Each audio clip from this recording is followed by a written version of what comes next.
You spend too much time basking in what's done.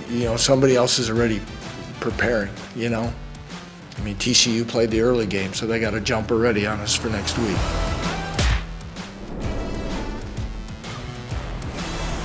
Hello and welcome to Always College Football. Today is Monday, October 3rd. We hope that you're enjoying the show wherever it is you're getting the show. That's on the Apple Podcast or on Spotify Podcast, or if you're here with us on the ESPN YouTube channel. We're very, very appreciative of all of you so far that have been with us in all those different locations, especially on the ESPN YouTube channel, man. Our numbers are going up and up and up.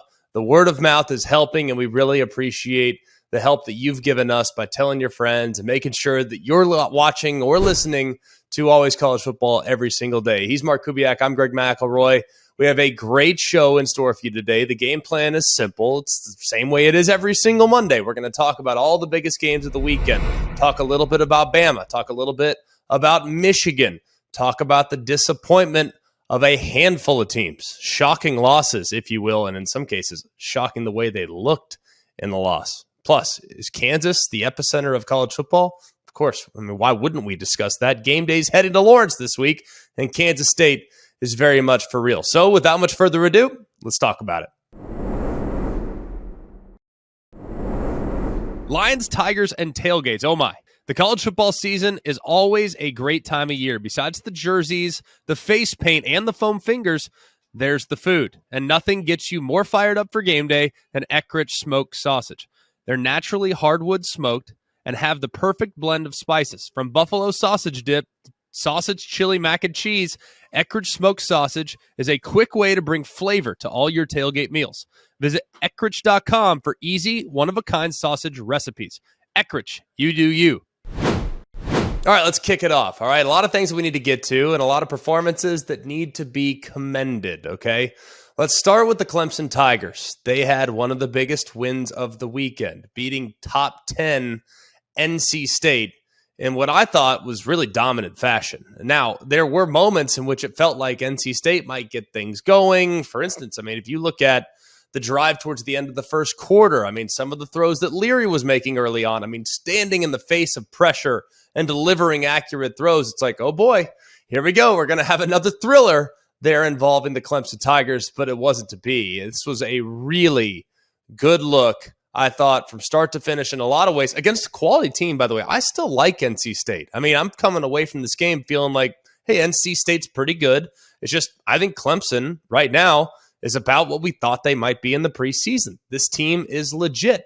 Defensively, we know they're very good. All right, we know that this is a group, especially along the front, that can really attack the opposing quarterback. Even when Devin Leary had clean pockets, the coverage on the back end, so much better than it was the week before. I'm not sure what they did to the secondary or how they coached those guys up this week, but even some of the completions in the second half of this football game, even some of the completions that NC State had, they were hotly contested. In some cases, it looked like Clemson was going to intercept it. It'd go through his hands and then boom, right into the hands of the NC State wide receivers. All right, let's talk a little bit about where Clemson goes from here.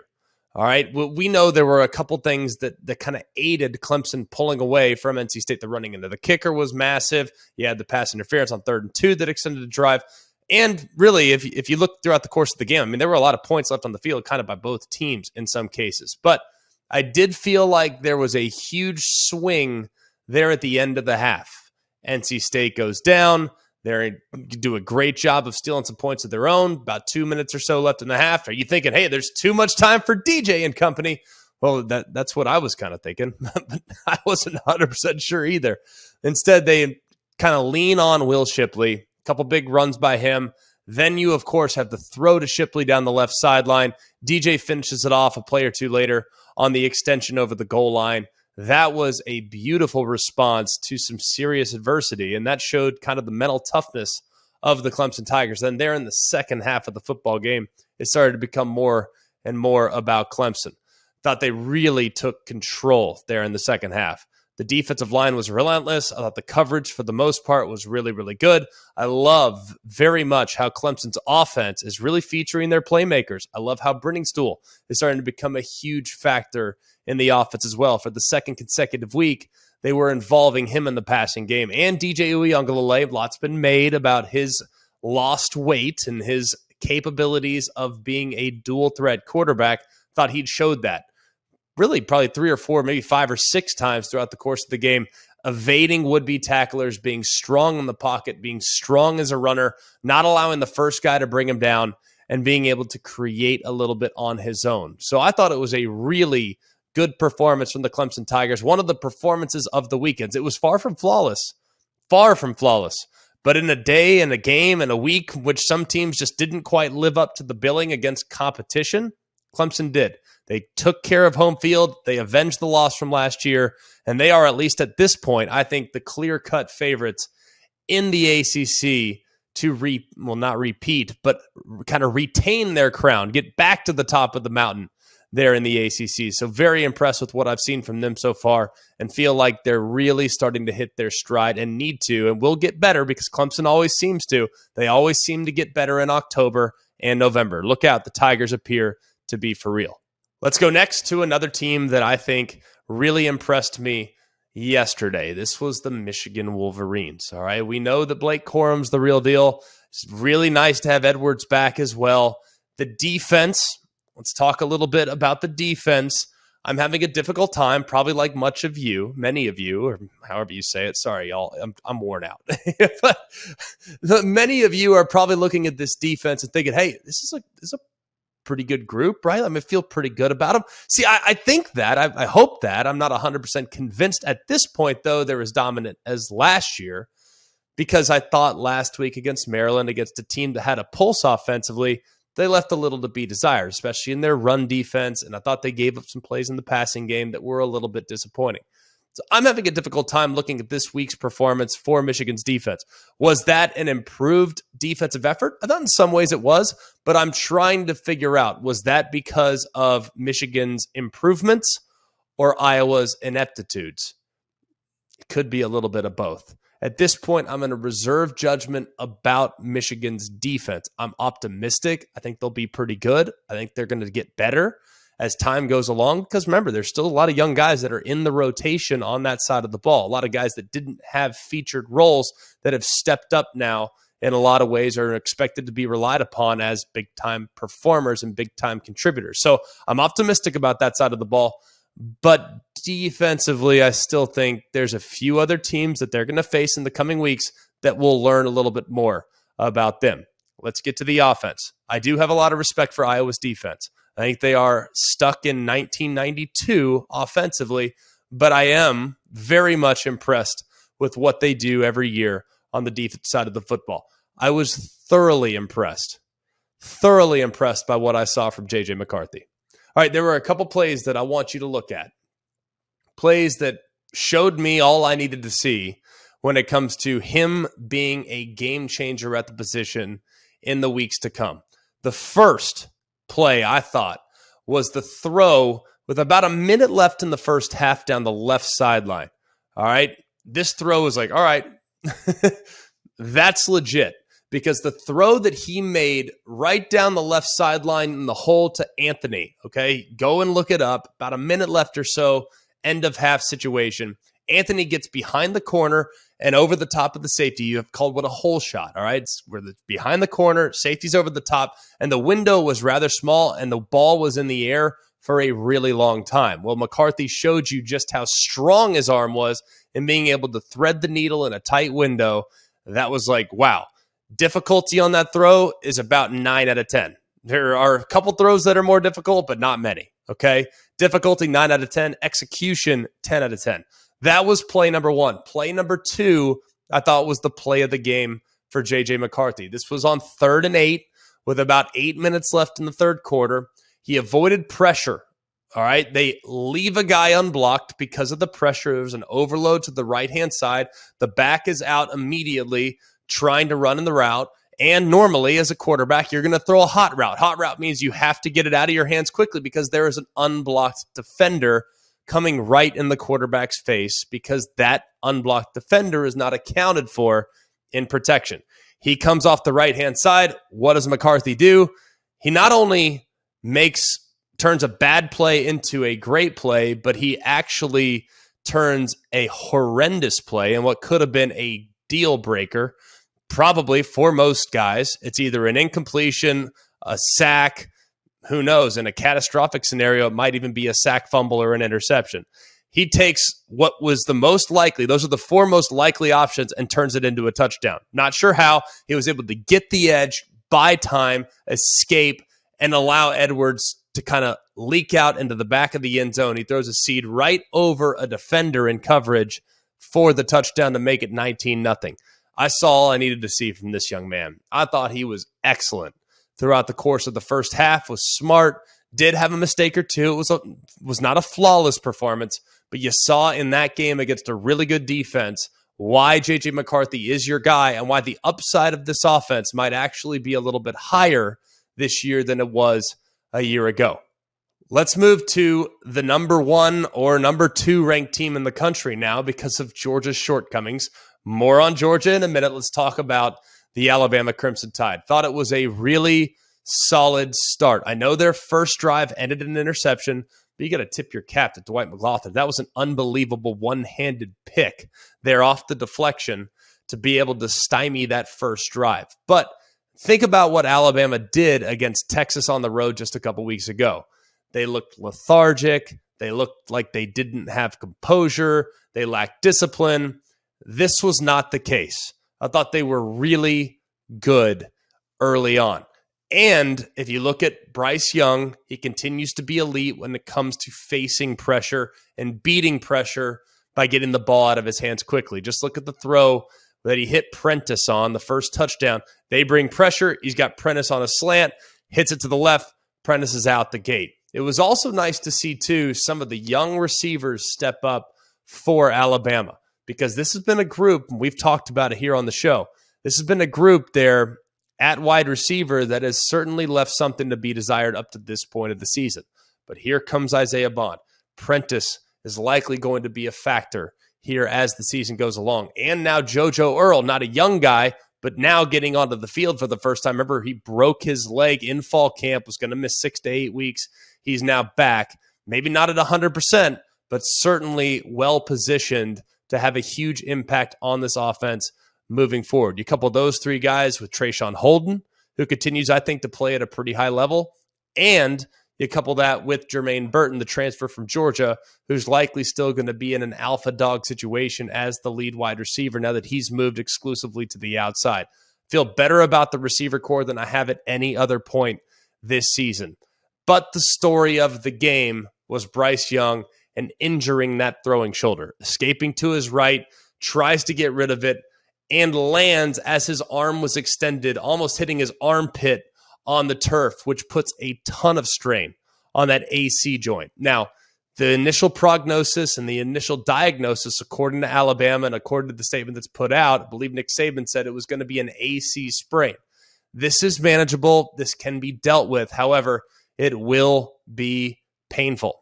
You can do things to numb it. You can do things to control the inflammation, but this is not something that you can take lightly as a right-handed quarterback. I think Bryce Young will play. I think he will be effective, but as far as the downfield passing is concerned, that might be something he'll struggle with maybe for a week, 2 weeks, potentially even 3 weeks, depending on the severity of the sprain. Yes, it is a problem, a significant problem, if Bryce Young can't be the starting quarterback or for whatever reason he can't play at the level that he's capable of playing at. We all know how great Bryce Young is. The guy has a Heisman Trophy on his mantle. But if for whatever reason he can't drive the ball down the field, then defenses can get more aggressive. And then obviously it becomes much more difficult to create explosives offensively. If for whatever reason they have to go in the direction of using Jalen Milroe, you saw just what he was capable of in the amount of time that he played against Arkansas. The guy is electric, an unbelievable runner. He's also has a big arm and can throw the ball a country mile, but obviously a little bit more erratic than what you've seen from Bryce Young. He is, however, the fastest player on the team.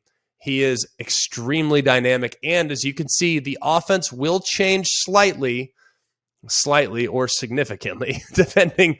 Of course, he's always going to have a package, but the zone read and the quarterback run game will be a huge part of what they become if, for whatever reason, Jalen Milroe is expected to serve as the starting quarterback, or if it's expected to serve as the guy that's going to be handling the quarterback position for an extended period of time. So that is significant. As far as Arkansas is concerned, I wish we could get 4 quarters from Arkansas. We haven't really had it, at least it doesn't feel like we've had it at any point this year, even against this South Carolina Gamecocks, which I thought was a solid performance, even against Cincinnati, which I thought was a solid performance. I have not seen 4 quarters from Arkansas just yet this year. Now, granted, playing against Alabama, difficult task. But if they would have played all 4 quarters the way they played in the third quarter, who knows what the outcome may be. If you ever got 4 quarters of Arkansas like you got the third quarter, I mean, KJ Jefferson was running, being active.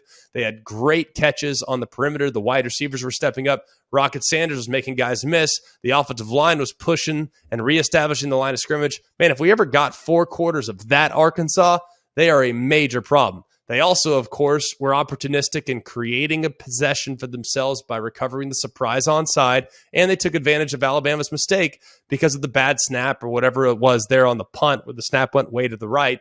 They, of course, cashed it in a few plays later. Thought a huge turning point in the game was when Arkansas got down 28-23, decided to go for 2. I thought it was a mistake because at that point they had all the momentum. You know how you give momentum back to Alabama? By getting stopped on a 2-point conversion. I thought that was a big mistake. You kick it there. It's still the third quarter. You have a ton of momentum. Instead, Bama makes a play. They stop you on the 2-point conversion. Then you have to kick it back to them. Jalen Milroe goes the distance. Then Gibbs goes the distance.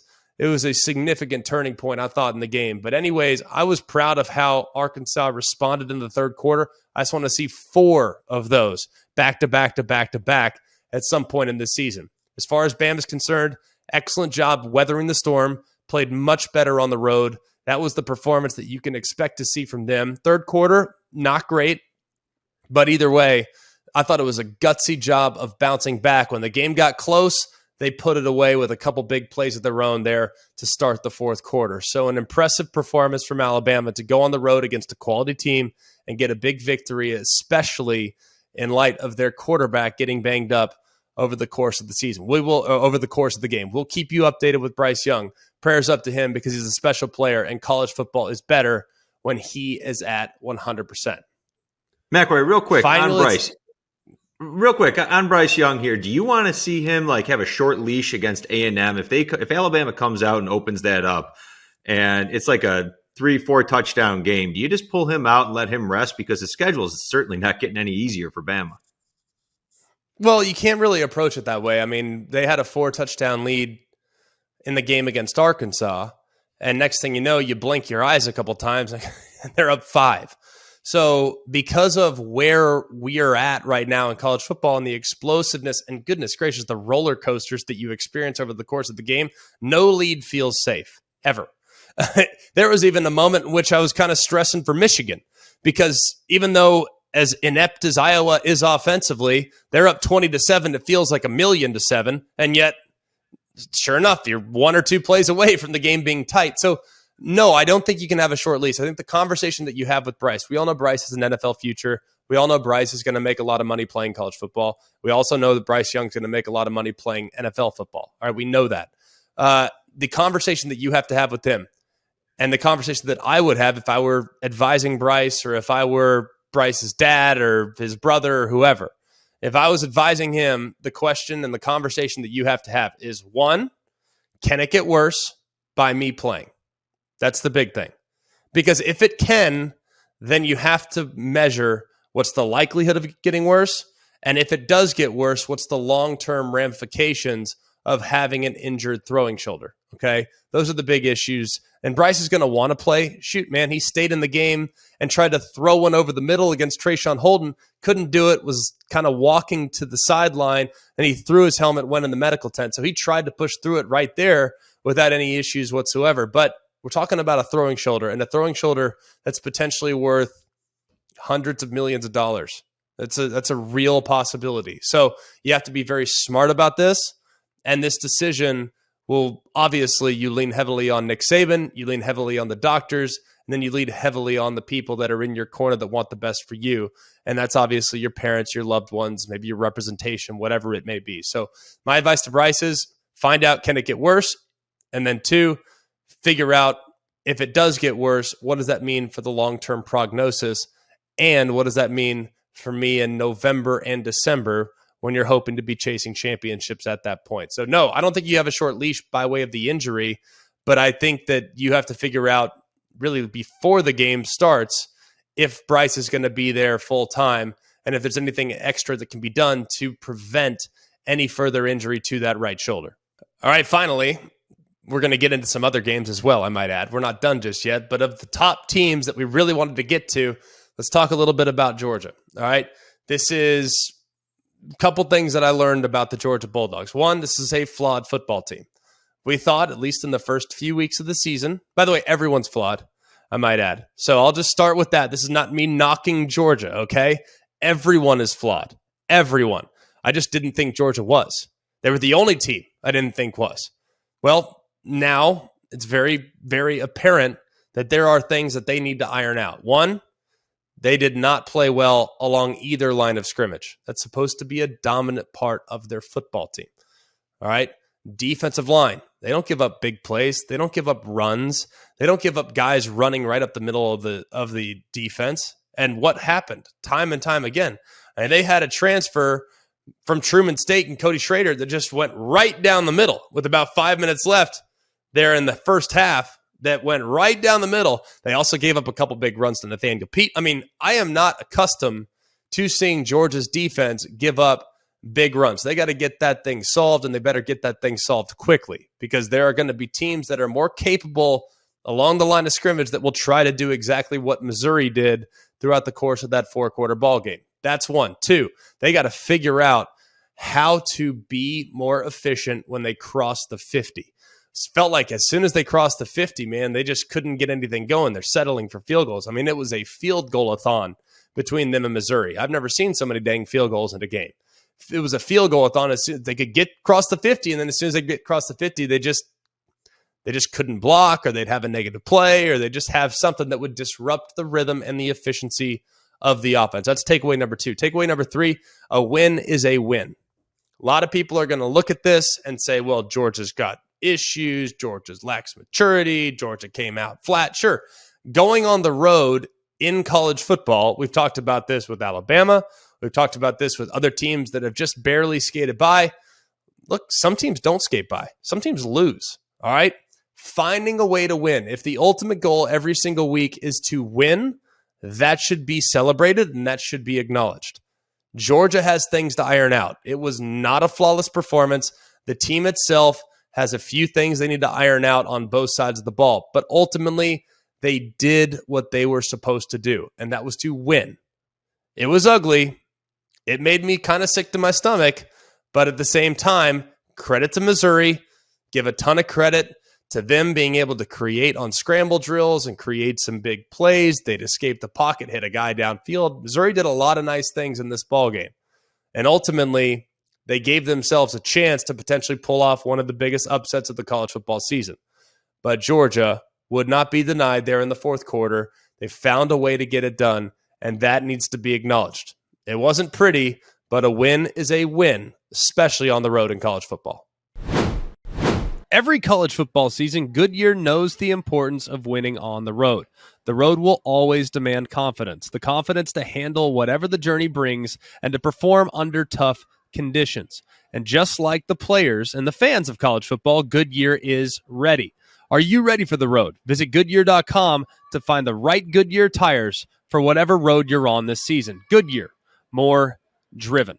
All right, we just talked about a couple teams that found a way to win, all right? But there were also a few teams that did everything but win. That would be Oklahoma, Pittsburgh, Baylor. Obviously, Baylor, good loss, I might add. I mean, I guess if we're going to look at it that way, I mean, hey, Oklahoma State's legit. I thought Oklahoma State was excellent. We're going to talk a little bit more about Oklahoma State here in the days to come because that was one of the performances of the weekend, that's for sure. But you have Minnesota that goes down. I mean, teams that looked legit Could not get it done. But the big takeaway, I think, Pittsburgh losing to Georgia Tech the week after they fired Jeff Collins. I mean, there was at one point, I remember I looked at the box score, Keaton Slovis was 2 of 9 for 8 yards. Meanwhile, Jeff Sims, on the other hand, was like 2 of 10 for 35 and was by far the more efficient quarterback in the game. Just an ugly game for the Pitt Panthers, and a game that really hurt, I thought, the perception of the Coastal there in the ACC. Man, not good, but Georgia Tech being able to make that happen was very, very impressive. But the big thing that everyone is talking about right now is Oklahoma. What happened? What has happened to Oklahoma in the last couple of weeks? Because we were sitting here on this program talking about how dominant, how much of a clinic, how impressive the victory was to go on the road to Nebraska and leave no doubt. What's happened the last 2 weeks? And don't tell me, well, they're looking ahead to the Red River Shootout. No, what? They're coming off a loss. We did actually say that, well, maybe that's going to happen. Maybe they're looking ahead. TCU, of course, in the process, breaking a long losing streak to the Oklahoma Sooners and doing so in resounding fashion. Now, I think TCU is really good. We've been talking about them from the preseason. Think that TCU and Sonny Dykes, things had kind of grown stale a little bit with Gary Patterson. In comes Sonny Dykes, has really lit a fire under this program. And I think TCU is a team that we need to be paying very close attention to. And I know for Oklahoma, look, it's a year of transition. Things are going to be challenging. You had a lot of turnover with guys leaving the program to go follow Lincoln Riley to SC, and they brought guys in. You felt pretty good about it. But if I watched that tape, and I watched it, okay? I watched the tape from the TCU game, and I compared it closely to the tape of the Nebraska game. It is like night and day as far as the level of execution. Not even close. And I'm not sure what to chalk it up to. It's understandable against Kansas State. Look, Kansas State has kind of had their number, and you knew that game was going to be difficult. But to get I'm fine with you losing a game that close. But to get your doors blown off by a team that does not have a ridiculous amount of talent. Like the talent gap between Oklahoma and TCU is a bit of a coin flip. Oklahoma, I actually think, in some spots has a little bit more talent. I think TCU is more talented than people are probably going to give them credit for. But to think that that game was that decisive, and I know Dylan Gabriel got hurt, and there were challenges that Oklahoma had to endure that would lead to a game getting a little bit sideways. It's understandable. But my goodness, man, they got to go back to the drawing board. Massive game coming up this weekend for the program. Massive opportunity to get back to their winning ways. If they can get a win against Texas, they could be in good shape moving forward. But my goodness, man, they got a lot of things to iron out. The downfield coverage, their inability to get after and affect the quarterback, the inconsistencies now that they've had offensively. Even when Dylan Gabriel was in the game, he is looking as human as he's ever looked with some of his inaccuracies.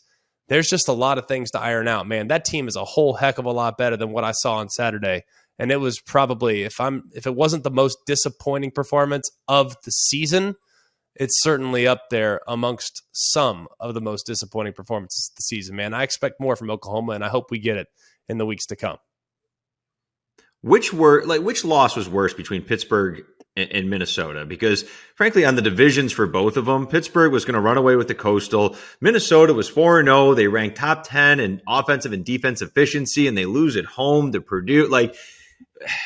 Inexcusable losses like this hurt conference perceptions, right? And so I'm just curious. But Purdue's a 9-win football team from a year ago. I know Purdue lost a close one at Cuse a couple weeks ago, but I don't know about you. And they also lost close to Penn State, who's clearly a pretty dang good football team. No one's played outside of the performance this past weekend for Penn State, which was nauseating in some ways.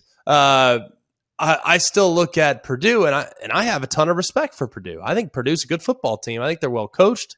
I think they do a good job in run defense. And I think Aiden O'Connell is a pretty good quarterback. So I don't feel like losing to Purdue is going to have a negative perception of what Minnesota is. I think Minnesota just played really poorly. They were flat offensively. They made a bunch of mistakes throughout the course of the 4 quarters in that football game. So, I mean, I can't look at that game and say, oh, well, clearly, Minnesota's terrible. No, I think they had a really off game and Purdue took full advantage.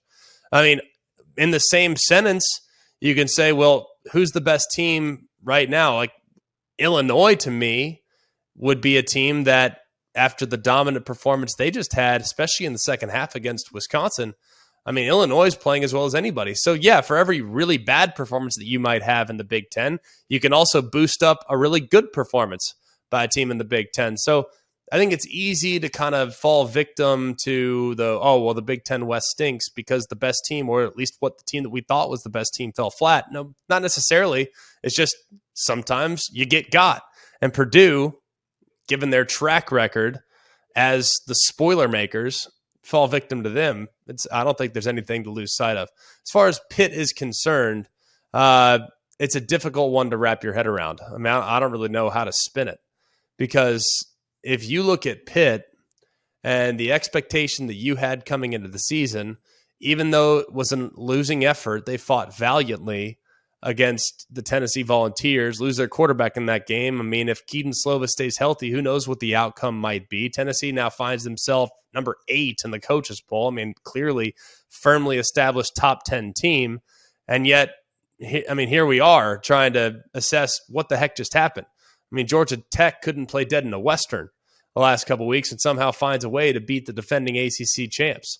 So I'm not sure what the heck happened there, but a flat performance that's difficult to justify. But, man, we've seen it every single week, man. Every single week this year, you've seen performances that are just completely unjustifiable. I mean, that's the beauty of college football. I mean, it's any given Saturday. And to see a team fire their coach and then improve overnight the way Georgia Tech did is mind-blowing. Shoot, even in a losing effort, did you expect Arizona State to make life somewhat difficult for the Trojans for the better part of 2.5 quarters? Because I didn't. And I thought that game was going to be sideways, absolute shellacking. I remember Arizona State had been dominated at times throughout the course of this season and had really not yet put a whole lot together offensively. Well, Emory Jones looked like a dang superstar there in the first half of that football game. And actually, there was a point in which you look at the end of the first 30 minutes of that game, it's like Arizona State's, they're outplaying SC. Granted, it's a first half, but who would have thought that? So any given Saturday, and I think this year really has kind of brought that to the forefront, maybe more than any year I can remember. Now, the COVID year was weird, and you had some unique and uncertain outcomes. But, man, this has been probably, and I know I'm a prisoner of the moment, so I apologize for that. But this has probably been the most unpredictable college football season that I can remember. And I think a big part of that has to do with the transfer portal and the NIL. Because NIL, some guys fold because of the pressures of NIL. Some guys elevate their level because they didn't get any NIL money. You just don't know. But the portal and NIL have changed the game. And I think you are getting a less predictable product every single Saturday as a result. All right, let's get down to it. One of our favorite segments. It's a Monday staple. It's low-hanging fruit. Coobs, kick it off. All right, low-hanging fruit starting off after the weekend here. First one, Stetson Bennett hasn't thrown a touchdown in 2 games. And now the SEC East is wide open. Low-hanging fruit or truth? Is it fair to say truth? I think it is. Now, I don't think it's because Stetson Bennett hasn't thrown a touchdown in 2 games. I wouldn't necessarily connect point A to point B, but let's be very clear. This was a lackluster performance from Georgia. We explained that. We discussed that. Nothing's going to change my opinion on that. But I do think that consecutive weeks now in which they've been flat do have me with a slight bad taste in my mouth about what I've seen from Georgia. The other thing I'd say too, areas in which I'd expect them to be strong, a la along both lines of scrimmage. Now they appear to be somewhat human. Now, we're going to learn all we need to learn about the Georgia Bulldogs here in the coming weeks. We're also going to learn an awful lot about who Tennessee is this week. They go on the road to LSU. We're going to find out all we want to know about Tennessee. We're also, I think, going to learn a little bit about Kentucky, because if I learned anything this past weekend about Kentucky, is that they had the ball in their racket on several different occasions. Shoot, they won the game. If not for them not getting set before the touchdown pass to Dane Key, they get called for an illegal shift or an illegal motion, whatever it was. They wiped the touchdown off the board. Next thing you know, they're on the losing end because of the fumble. I mean, they were a mess there at the end of the game, but I would actually come out of it feeling a little bit better about Kentucky, frankly, than I did maybe even going into the game. As sloppy as they were to go toe-to-toe with Ole Miss, and they played awful, and yet still almost won the game, I thought Kentucky. So I think that the East is way more open today than I thought it was. Heck, I mean, I know against Eastern Washington, but Florida looked pretty good this weekend on Sunday too. So I think that the East is definitely more open, so it's not low-hanging fruit, but it has nothing to do with the fact that Stetson Bennett hasn't thrown a touchdown in 2 weeks. It's always Stetson Bennett's fault. This is Always, what we do right. now. I forgot about that. Everything. Georgia wins a national championship. It's the team. Georgia loses. It's Stetson Bennett. That's correct. I forgot about that. Or wins close. It's Stetson Bennett. You're right. I forgot about that. Right. All right. Low-hanging fruit number 2. Oklahoma season is over after getting quite literally run over by TCU. Well, now they're 0-2 in the Big 12, right? Their season's not over because of how I think this league is going to operate. And we've been saying this now for 8 weeks, 10 weeks, however long we've been doing the show. 60 episodes, 61 episodes, or however many we've done. All right. I know that the Big 12 is insanely deep, to the point where you take Team 10, and Team 10 might be West Virginia. All right. You take Team 10. You telling me West Virginia can't beat anyone in the Big 12 on any given Saturday? Because I think they can. I actually feel pretty strongly that they can. I think Texas Tech can beat anyone any given Saturday. I think Kansas can beat anyone any given Saturday. So, yeah, does it feel glim right now for Oklahoma in hopes and in an effort to get to the Big 12 championship game? Yeah, it feels a little glim. And they got to get hot, and they got to get hot quickly. And if there's one thing we learned because of this past Saturday, we know that Oklahoma's got really big issues, especially on the defense side of the football. So those things will not get fixed or resolved overnight. But I do think that the Big 12 champion this year is going to have at least 2 losses. Oklahoma's got 2 now. Like I said, better get hot. But given how I think this league could cannibalize itself, I think Oklahoma's season's still very much alive, but it starts this week. A loss to the Texas Longhorns. And yes, you can extinguish any hopes that Oklahoma would potentially get going and get going back to the path of a New Year's Six bowl game or an outside shot of a Big 12 championship. All right, moving on to USC. USC's defense will prevent them from getting to the college football playoff because the turnover fairy is not always going to be around. Low-hanging fruit or truth? At this point, I want to say truth. But that's partly because of the respect that I have for Utah. Clearly, things starting to really work in the right direction for what the Utes are doing.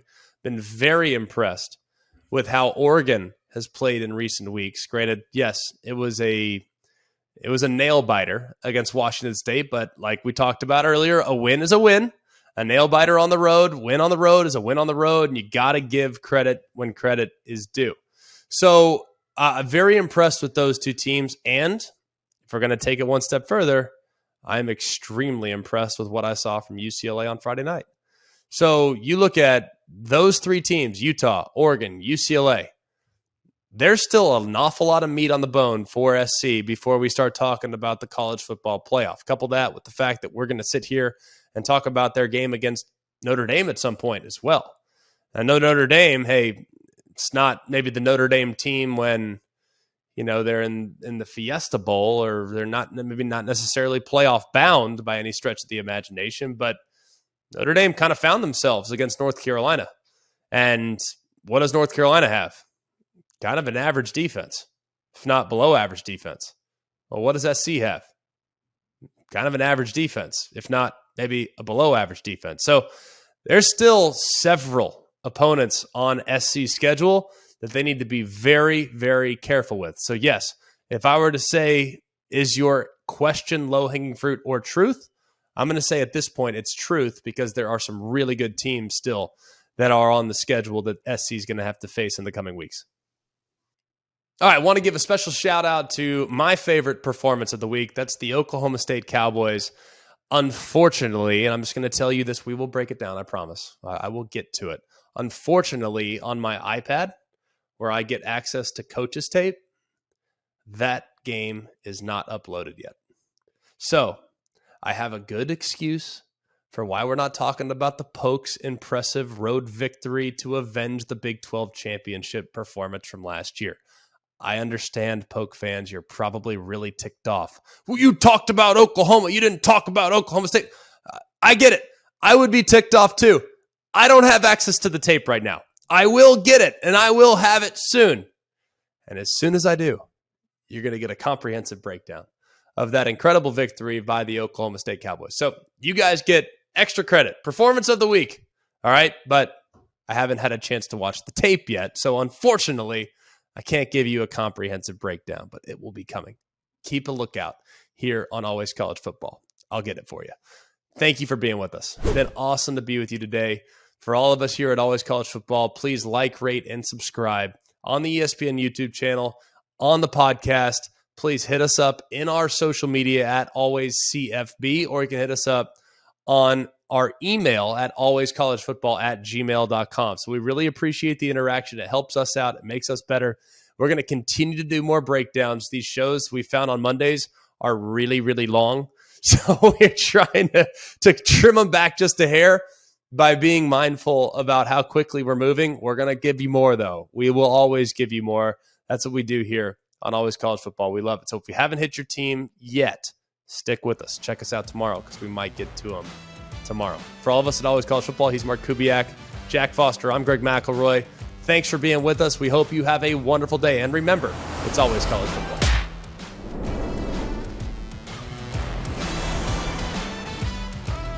Hey guys, it's Greg McElroy. Thanks for watching Always College Football. Make sure you like, rate, and subscribe to ESPN's YouTube channel and wherever you listen to your podcasts.